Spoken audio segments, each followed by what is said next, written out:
Christmas had gone exactly the way it always did in our house, loud during the day and painfully quiet once the night finally settled in. By the time midnight rolled around, the kids were asleep upstairs, surrounded by torn wrapping paper and half-assembled toys.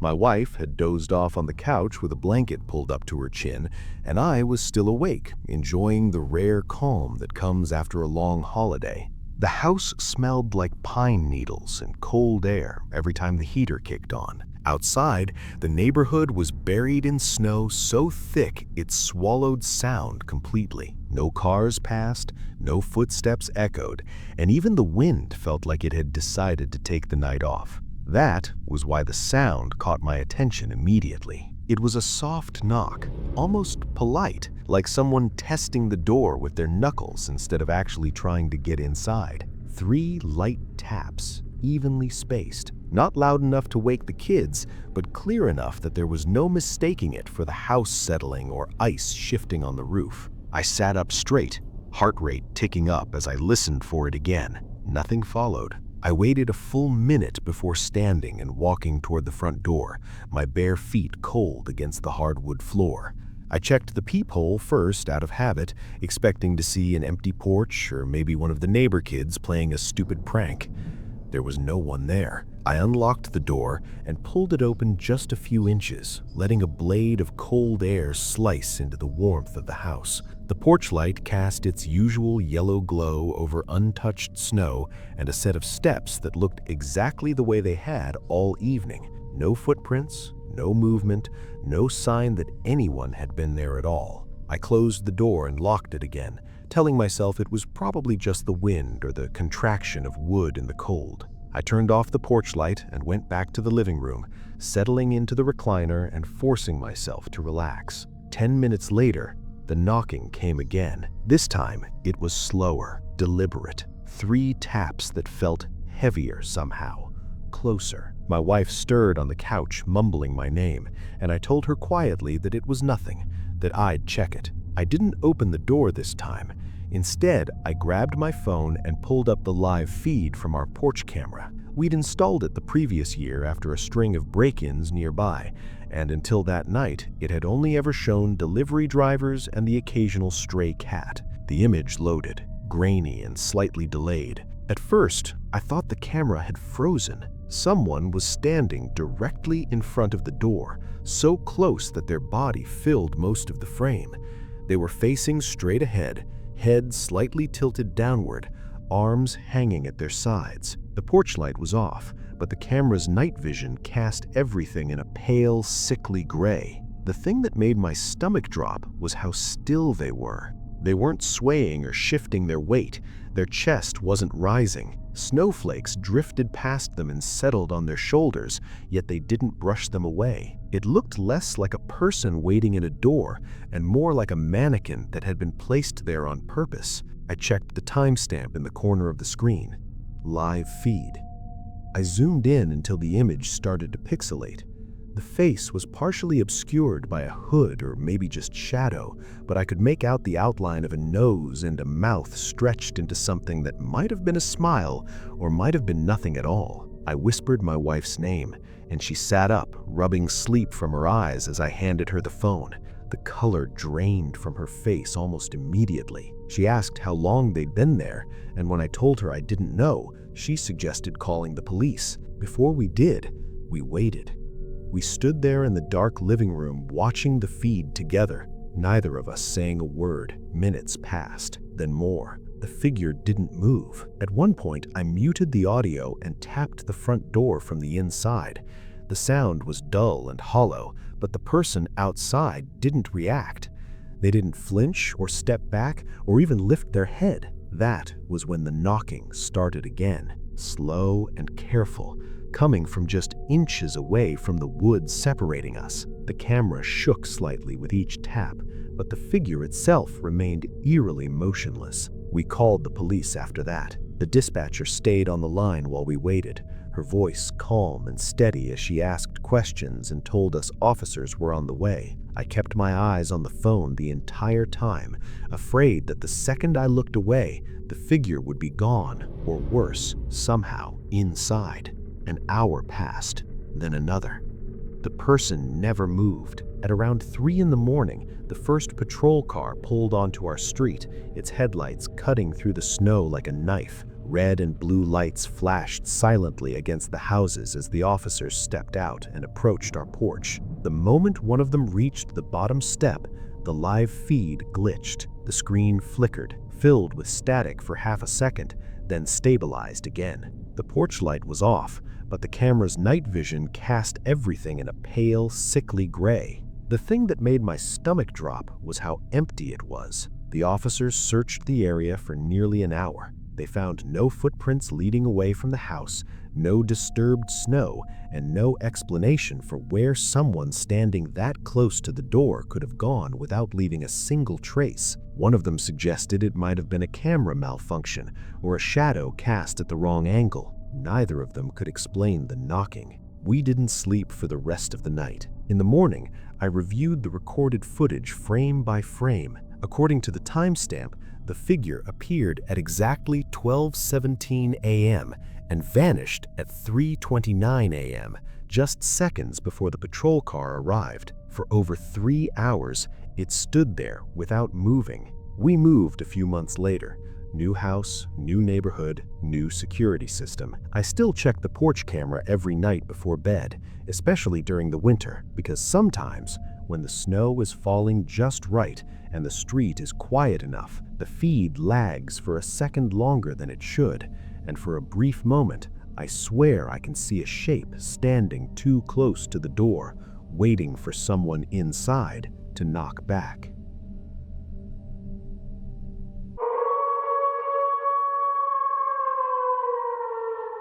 I was 8 years old the Christmas it happened, old enough to know the rules of staying in bed, but still young enough to believe that Santa might bend them just once.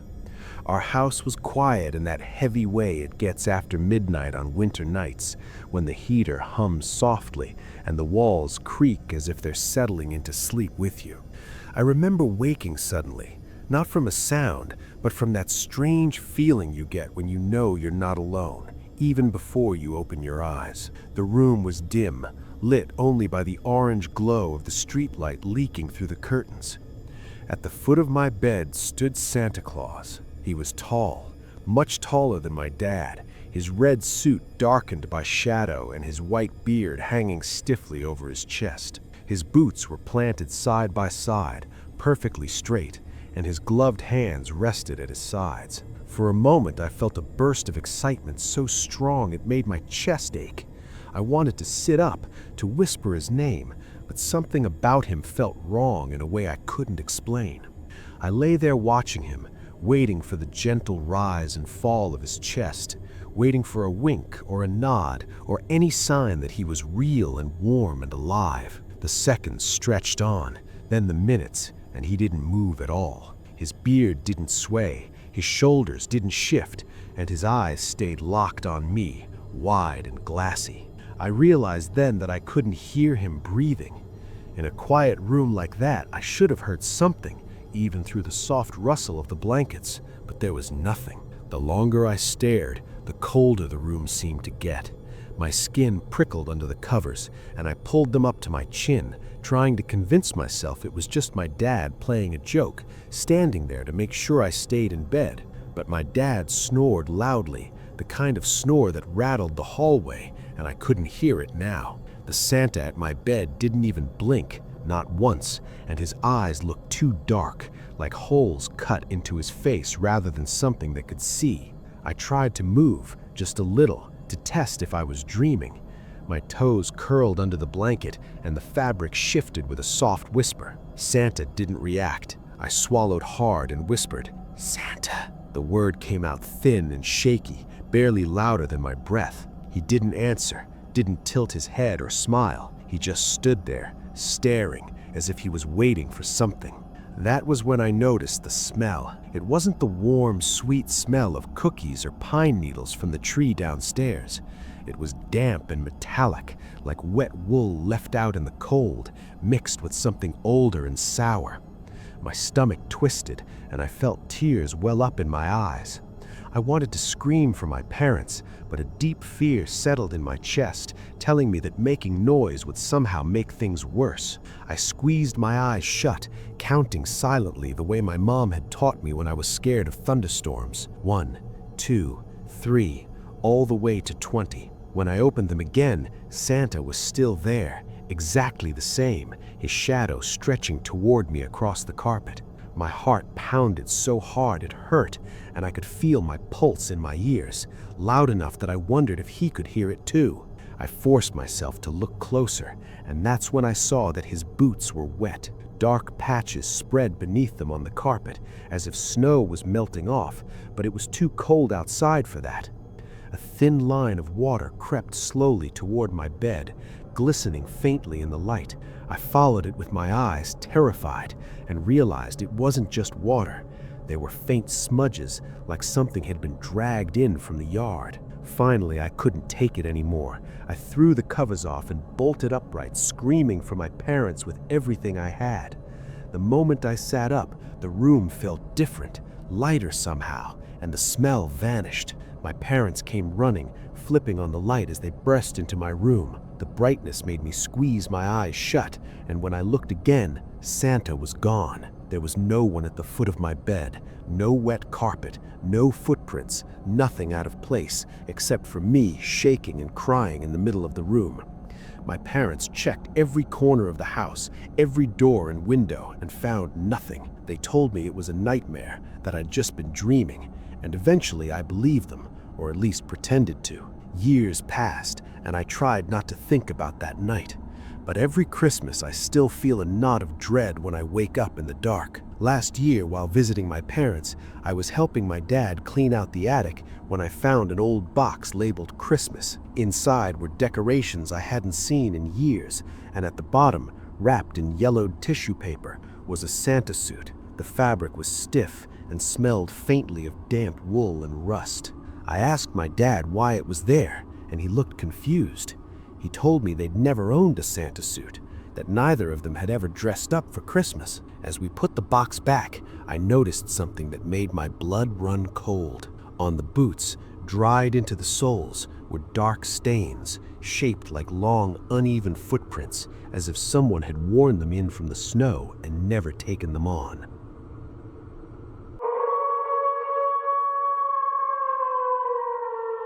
Christmas night had settled into that deep quiet it only reaches after midnight, when the lights are off and the house finally exhales. The heater clicked softly now and then, and the faint smell of pine from the tree still hung in the air. My husband and our daughter were asleep upstairs, exhausted from the day, and I was cleaning up the last of the wrapping paper when I noticed it. A small box sat beneath the tree that hadn't been there an hour earlier, wrapped neatly in plain brown paper, with a red ribbon tied too carefully to be festive. My name was written across the top in black ink, the letters tight and deliberate, slanted slightly to the right. At first, I assumed I was tired and miscounted the gifts earlier. Christmas does that to you, makes time feel uneven. I stood there, staring at it, listening to the low hum of the refrigerator and the wind brushing against the windows, trying to remember placing it there. I hadn't. Neither had my husband, I was certain of that, because we'd laughed earlier about being done with gifts and finally sitting down. The box looked old somehow, like it didn't belong among the glossy paper and bright bows, and the longer I looked at it, the colder I felt.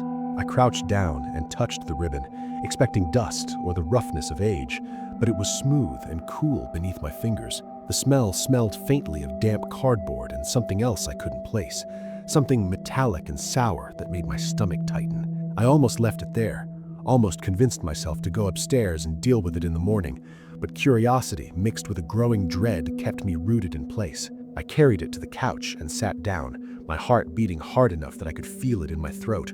When I pulled the ribbon free, my hands began to shake. I unfolded the paper slowly, each sound too loud in the silent house, and opened the box. Inside, resting on a thin layer of yellowed tissue paper, was the silver locket I had thrown away 6 years ago. The sight of it stole the air from my lungs. It was unmistakable, oval-shaped with a small dent on the back and a broken clasp that never quite stayed closed. I had buried it at the bottom of a trash bag and driven it to a dumpster across town, watching it disappear under other people's garbage because I couldn't stand the idea of it being anywhere near me again. That locket had belonged to my younger sister. She wore it the night she disappeared, the night everything in my life split into before and after. Inside, it was a tiny photo of us as kids, smiling on a beach at a lock of her hair. The police had returned it to me weeks later after they found her car abandoned near the river, the locket lying on the passenger seat like it had been placed there on purpose. I never opened it again after that. I couldn't. Holding it now felt like pressing my fingers into an old wound that never healed. I dropped the box onto the floor and stood up so fast the room tilted. The Christmas lights flickered slightly, casting shadows that seemed to stretch and twist along the walls. I told myself someone must be playing a cruel joke, that my husband had found it somehow. But even as I thought it, I knew it wasn't true. He didn't know where I'd thrown it away, didn't even know I still thought about it at all. The house felt different suddenly, heavier, as if the air itself had thickened around me. I checked the front door first, then the back, making sure they were locked. The snow outside reflected the streetlight, bathing the yard in a pale glow, and there were no footprints leading up to the porch, nothing to suggest anyone had been there. When I walked back into the living room, the locket was gone from the box. My breath caught, and my chest tightened as panic surged through me. I hadn't taken my eyes off it, hadn't moved more than a few steps, and yet it was gone. That was when I heard the faint click of metal behind me, soft but unmistakable. I turned slowly and saw the locket hanging from a branch of the Christmas tree, swaying gently like it had been placed there moments ago. The broken clasp was fastened now, whole again, and the silver surface caught the light as it moved. A low buzzing filled my ears, and my skin prickled with cold. I backed away, every instinct streaming at me to run, but my legs felt heavy and uncooperative. I don't remember deciding to open it, only that it was suddenly in my hands. The metal was warm, almost comforting, and when I pressed it open, the familiar photo stared back at me. Beneath it was something new, something that hadn't been there before. A second photo, taken in the dark, showed my living room from the corner near the stairs. In it, I was kneeling by the tree, my face turned away, and behind me, reflected faintly in the television screen, was a figure standing in the hallway. I slammed the locket shut and screamed, the sound tearing out of me before I could stop it.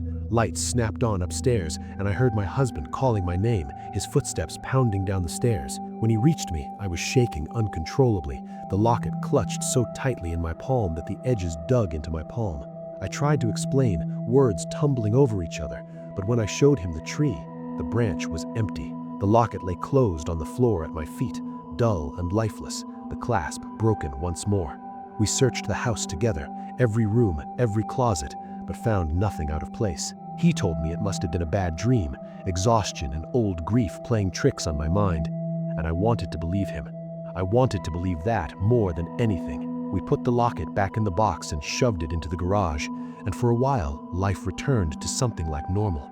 I found the box again the next Christmas morning, sitting neatly under the tree with a fresh ribbon tied around it. This time, there was no name written on top, just a small tag inside with a single line of text that still echoes in my head whenever the house grows quiet at night. It said, "I found something else you threw away."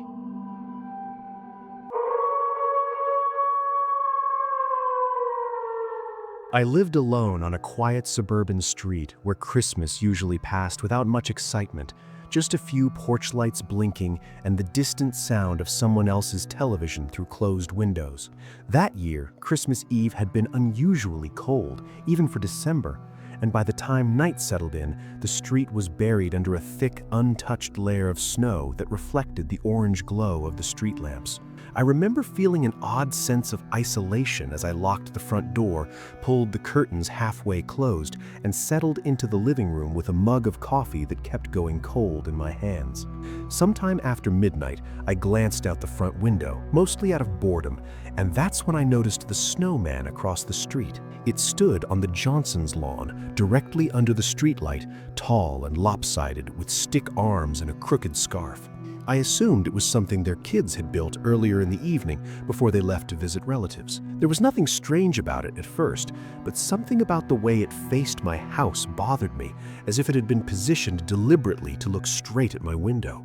I tried to shake the feeling and went back to the couch, turning the volume up slightly on the TV. About 10 minutes later, I felt that pull again, that instinct that makes you look without knowing why. When I returned to the window, my stomach tightened because the snowman was no longer on the Johnsons' lawn. It was closer now, standing near the edge of the sidewalk, still facing my house, its shadow stretching longer across the snow. I stood there telling myself someone must have moved it, maybe teenagers out late, maybe a prank. But the street was silent, not a single car passing, not a single set of footprints visible between where it had been and where it stood now. The snow was pristine, untouched except for the snowman itself. I closed the curtain fully that time and told myself I was being ridiculous.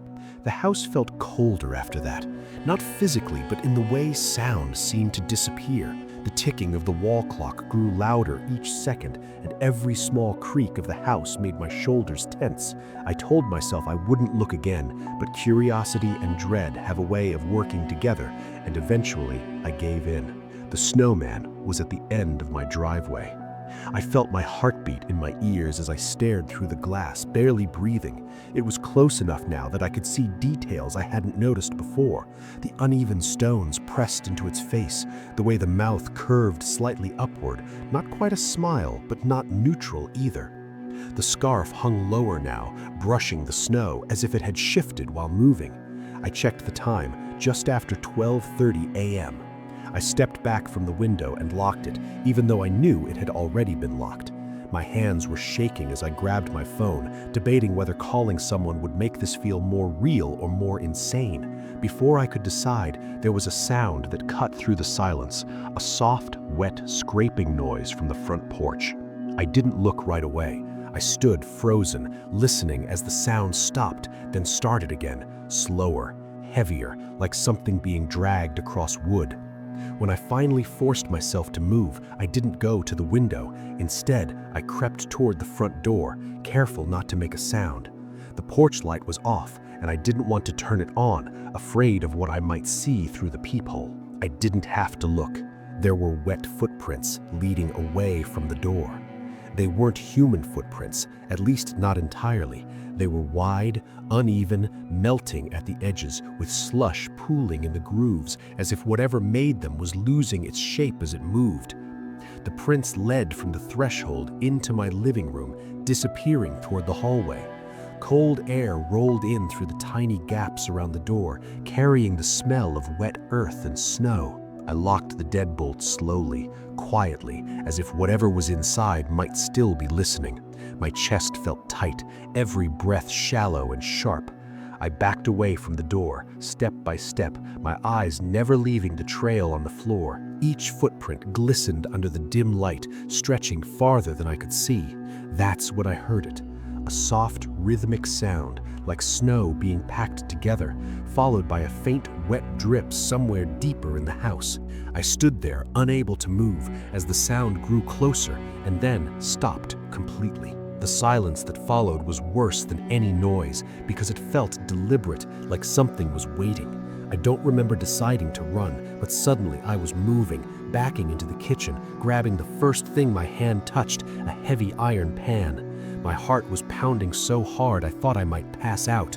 I listened, straining for any sign of movement, and that's when I saw the reflection in the microwave door. Behind me, near the hallway entrance, something tall and pale stood just out of the direct light. It wasn't fully formed, parts of it sagged and slumped, melting slowly onto the floor, but the shape was unmistakable. Two dark hollows where eyes should have been, a mouth that seemed carved deeper than before, and arms that hung too long, brushing the ground. I didn't turn around. I ran. I bolted out the back door into the snow, barefoot, not caring about the cold, not caring about anything except distance. I didn't stop until I reached the neighbor's house, pounding on their door, screaming incoherently until they finally opened it.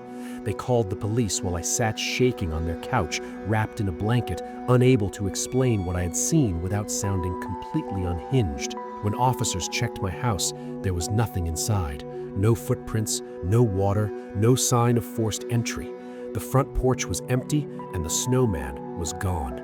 They chalked it up to stress, exhaustion, maybe too much time alone, and suggested I get some rest. I moved out a week later. Sometimes on cold nights around Christmas, I still catch myself looking out windows without meaning to, and every time I see a snowman on a lawn, somewhere facing my direction, I feel that same tightening in my chest, because deep down I know something followed me out of that house, and it's still waiting for the next time I look away.